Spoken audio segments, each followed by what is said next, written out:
Welcome everyone, Dylan Gemelli here today with a brand new video for you, and today I will just tell you to sit back and relax, get your learning goggles on. We are going to talk about Testosterone 101, and what does that mean? I'm just going to cover everything testosterone. We're going to talk about the different esters. I'm going to talk to you about the half-lives, everything and anything, results, side effects. We're just going to cover it all. I've been asked so many times, will you do a testy, will you do a test sip, but it's so short to just do just one of those. So we're just going to do a major video right here, and this is going to be like your go-to reference for everything testosterone. But before we get into that, really quickly, just a huge shout out and thank you to everybody supporting, watching the channel, the likes, the subs, the shares. You guys are amazing. Please, if you haven't yet, do these things. Subscribe, like, share, comment. It helps the channel to grow and for me to produce more and more content for you each and every day. Lastly, today's video is being brought to you by letsgetchecked.com. Now, letsgetchecked.com specializes in at-home blood testing. You can get it all there. You've got your male blood test, female blood test, full hormonal panels, wellness. They do COVID testing, sexual health, everything. It's so easy. You order from the website, they ship it straight to you. You do the test, ship it back to them, real-time results. You've got nurses and doctors there to help you at any time that you need with any questions. It's amazing. It's simple. It's easy. Gemelli30 will save you 30% off, so use that code Gemelli30, letsgetchecked.com. Now, let's dive in. We're going to do everything testosterone. So, from the start, testosterone is actually part of the androgen family of steroid hormones that's naturally produced in your body. Now, it's going to be made by your testicles and in smaller amounts by your adrenal glands. So in males, testosterone is obviously our principal sex hormone and anabolic steroids. Now, females produce small amounts of testosterone in their ovaries, but nothing like a man does in compared, like to what we do with estrogen to them. Now, in the male biological makeup, testosterone is needed for the development of reproductive organs and tissues like your prostate and your testicles. Now, not only is testosterone going to help build your reproductive system back up, but it's also going to be responsible for promoting secondary sexual traits. So increased muscle mass, body hair growth, deepening of your voice, broadness of your shoulders, narrowing of your pelvis, production of semen for sexual reproduction. Now, we do produce testosterone naturally around 200 milligrams a week, but the effects of our natural testosterone are very mild compared to what a bodybuilder, an athlete, or somebody using and injecting synthetic testosterone is going to go through. We've got rapid muscle growth, strength increases, faster recovery. This is why testosterone is one of the most popular steroids used by anybody still. Now, the amount of supraphysiological amounts of testosterone that we get by injection or transdermal delivery create an increased concentration of testosterone in your muscle cells and other tissues. So when you flood the androgen receptors in your muscle cells with testosterone, you're trying to magnify the muscle building benefits of testosterone far beyond what your body could ever produce on its own. Now, most anabolic steroids being manufactured today are synthetically derived from testosterone. Now, many new steroid hormones, or not new, but newer, like your D-balls, your nandrolones, they're made in a lab by modifying the base structure of testosterone to make new versions of steroids that carry desirable traits. Now, synthetically derived steroids are used for improving performance and inducing significant muscle and strength gains, just like testosterone. Now, when scientists out there started rating the effectiveness of the other developed steroids that were new, they decided testosterone was going to be the baseline number where everything was going to be compared. So when you measured the anabolic and androgenic effects of other steroids, they rate it against testosterone, which is a 100 to 100. So Tren, for instance, is 500 to 500. So that's saying that it's 5 times stronger in both anabolic and androgenic effectiveness over testosterone on that scale. Now, we find, and I'll discuss that in another video, that doesn't always hold true, but that's the ratings that Tren was given, for example.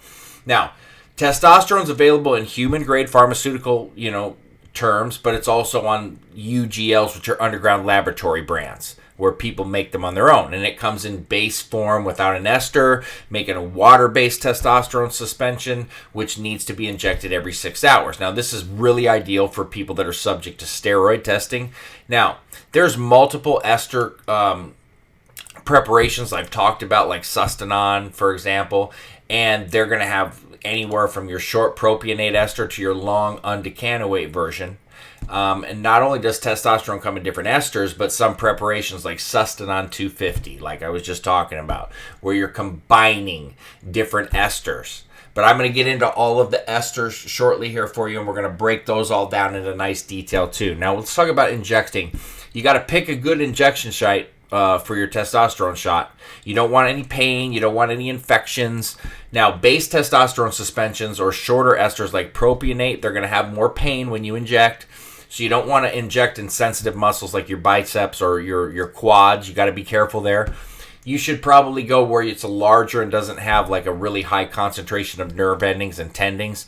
Propionate can cause a pretty painful injection, and it can spasm, and it can lead to knots and things like that you want to avoid. I prefer ventrogluteal and your glutes; those are good areas. But you're going to want to try to stick to those areas where there's more blood flow and you're more lean, things like that. So let's talk about some esters and half-lives, and let's also talk about dosing. So look, I did a video that talked about how much testosterone do you actually need. I also did another video on, do you have to take 500 milligrams of testosterone to get results?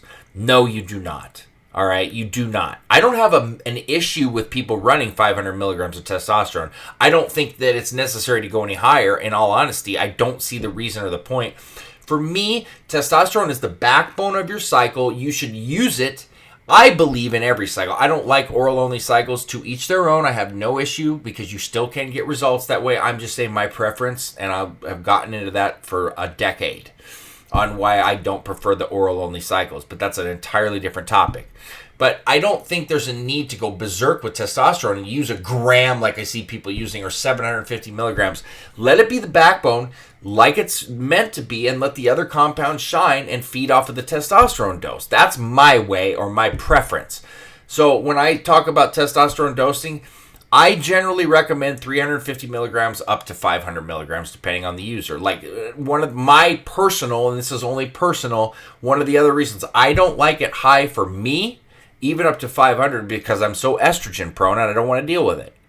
And I've ran it that high and I just don't find it necessary.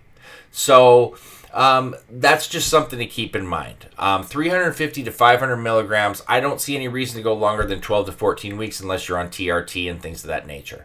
Now, I want to talk to you about the esters and the half-lives.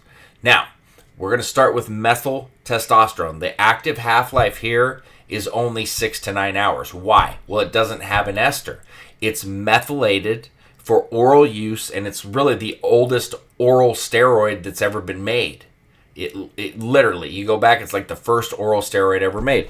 Methyl testosterone was actually originally used as a prescription drug to treat men with low testosterone levels, but it fell out of favor and it was replaced with injectable testosterone because the methylated version is so toxic and so bad for you, especially to use long term. Then we've got your testosterone suspension, or your testosterone base, all testosterone no ester, TNE. We're looking at a 4 to 6 hour half-life. Now, it's in a water base, and it was used for decades. It was one of the first anabolics ever made. And this is the purest form of testosterone. It's 100 for 100. There's no ester attached. A few things that you got to keep in mind here. I was talking about earlier, these injections can be very painful, especially a day or two later. There's a much higher likelihood of estrogen conversion here, and it needs to be taken very seriously. It's used way different than other forms of testosterone, all right? It's more prone to breed infection at the injection site, as opposed to an oil-based preparation. So it's much different. I'm going to do an entire video on that because it deserves one. Testosterone propionate active half-life is going to be 2 to 3 days. It's one of the most popular single ester preparations, aside from maybe enanthate and cypionate and possibly sustanon. Even women that decide to take testosterone often use it because it's got short-acting effects. With the short half-life, it's got to be injected every other day to maintain steady blood levels. But aside from testosterone suspension, this is the shortest ester that you're going to get of testosterone. And it's extremely popular, and it helps you to reduce the time that you have to run a cycle. Then we've got phenylpropionate. Phenylpropionate, 3 to 4 day half-life. It's got the shortest duration of all esters aside from propionate. You're going to need to take this 3 times a week. And so your first dose is going to give you a lot of energy. You're going to notice it. And then it's going to reduce after a couple days. The second one is going to increase the effects of the hormone within your body. And the third one's going to ensure that your blood levels remain stable and that they're peaked.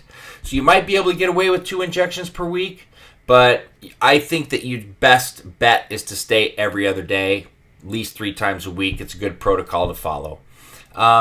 We've got sustanon, which please go watch my video on sustanon because I really dig in deep on my details on sustanon. Now, as I was saying earlier, 4 different types of testosterone.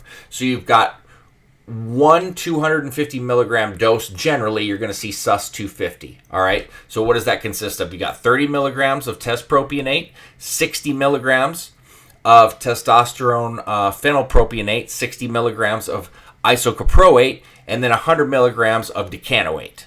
So, and then watch my video to really get into that further. Testosterone enanthate, we're looking at a 5 to 7 day half-life. It's one of the more popular esters out there, I would argue, with cypionate. They're very, very similar.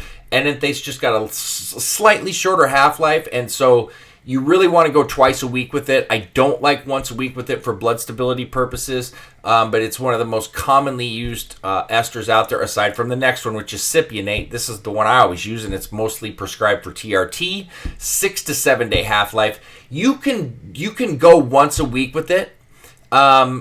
I tend to stick to twice a week because I always feel more stability when I do it that way. And I notice a difference for me. And I've seen several other people that notice the same thing. Most doctors put the patients on testosterone cypionate over other forms. Sustanon is another one that's used. Decanoate's used. Even enanthate's used. But cypionate's going to be prescribed more often than any other ester out there. Then we've got your isocaproate. We've got a 7 to 9 day half-life. It's well known for being part of sustanon. It's good for TRT because it's got a longer half-life, and you can do once a week injections with it. And that's one of the reasons that people do like it. It's not quite as popular, but you can get away with once a week injections. Then we've got your testosterone decanoate. Extremely long half-life. 12 to 14 days. It's also known for being part of sustanon. It's very good for TRT or HRT. It's good to stack with like a DECA that's got the same kind of half-life. So they go really well together, but it's just one of your longest esters that you're going to get with testosterone. But then that brings us to testosterone undecanoate, and that's when you're getting really far up there. All right, 19 to 21 days. It's used in TRT therapy for treatments of hypogonadism, and it's really, also been under research as a male contraceptive. It's the longest form of testosterone that you're going to run, like I was saying. Some doctors will even have you injecting this once a month, which I completely disagree with. But being that it has such a long half-life, every 10 days is feasible, even 14. But I don't like to go that long. Let's talk about some side effects. Now, it's been a favorite among most users because it's pretty predictable. It's pretty well tolerated by most. But there are side effects that can manifest, and you've got to really be aware of these and know the possibilities before you run it. Estrogen conversion is obviously the first thing that I always bring up when we're talking about it. It causes problems like water retention, growth of breast tissue on men, increased blood pressure, increased moodiness. These can be mitigated and controlled with an aromatase inhibitor like Aromasin or Arimidex, which I've talked about several times over and over. And then there are many side effects that can come, about due with the conversion of testosterone in general to DHT. So side effects from high levels of DHT. male pattern baldness, oily skin, acne, swelling of your prostate, growth of hair in places other than your face. So these are all things that you need to be aware of. Then the obvious is if you're cycling testosterone with testosterone suppression, meaning that you're going to need a post-cycle therapy to recover your natural testosterone levels and your production and things of that nature. But we've covered this time and time again. But these are the side effects that you need to worry about. So that is the full and total breakdown of testosterone, the esters, the half-lives, how to dose it, what to expect. Anything and everything that we can possibly go over, I tried to cover here for you. I'm sure there's going to be other videos needed that I'm going to have to get into, like testosterone suspension. I'll probably do one on its own of that. But this is Testosterone 101. I hope that you enjoyed this and you took everything from it that I was hoping. So that being said, stay tuned for plenty more to come. Dylan Gemelli, signing off.